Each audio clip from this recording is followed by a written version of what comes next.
naalala niyo nag-down yung Facebook? Yeah. Diba? Nung gabing yun, nag-down yung Facebook, yung Instagram, tapos pati yung Messenger.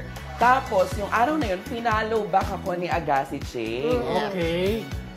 Ang eksena, nagulat na lang ako, pati yung nanay at tatay ko, pati yung kapatid ko, na kayo naman ang favorite ngayon sa TikTok. Diba? Super trending na naman kami sa TikTok dahil di umano, ang sister daw, kaya daw naghiwalay si Agassi Ching at ang kanyang ex-girlfriend na YouTuber din na si Jai Asuncion ba? Tama apelido niya.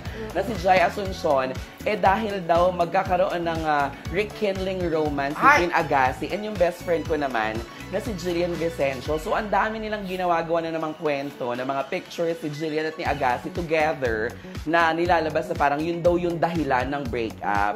Hindi ho, in-unfollow lang ako, yun na kaagad. So, pinaratangan ako na, ayan, si Bakla, ibubugaw na naman yung best friend niya doon kay Agassi, something like that. Ganyan.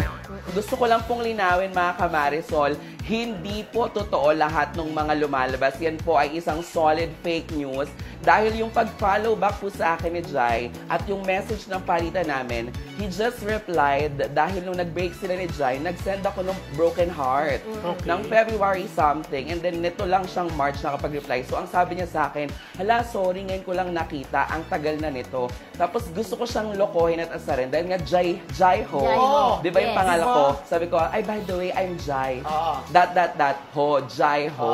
So walang about usapan with Jillian Vicencio whatsoever. So nakakatawa dahil parang nauuna pa ang mga netizens na gumawa ng chika kahit hindi naman talaga totoo yun. Kaya sabi ko, I'll grab this opportunity again para sabihin yan. Mag-usap kami ni Aga. Sabi ni Aga, deadmine mo na lang, wag mo na lang patulan, wag mo na lang pansin. Sabi ko, hindi, kailangan yung mga ganyan na i-stop.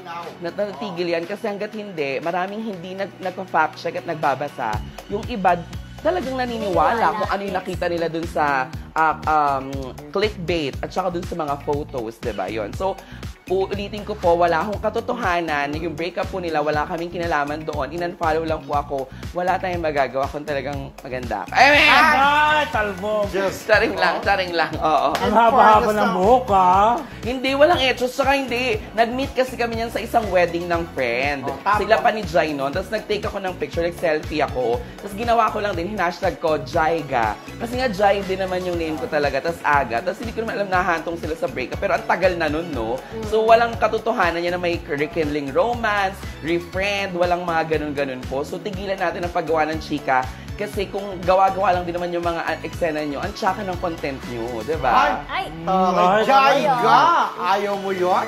Parang ang sarap pakinggan, bagay, di ba? Kasi naman yun naman yung pangalan ng ex niya, Jaiga din naman talaga. Nagkataon naman, nakapares ang pangalan. Totoo, yes. So, ayan ha, mainit na mainit, may sagot na. O, ayan, lagay nyo na sa TikTok galing sa Marisol Academy.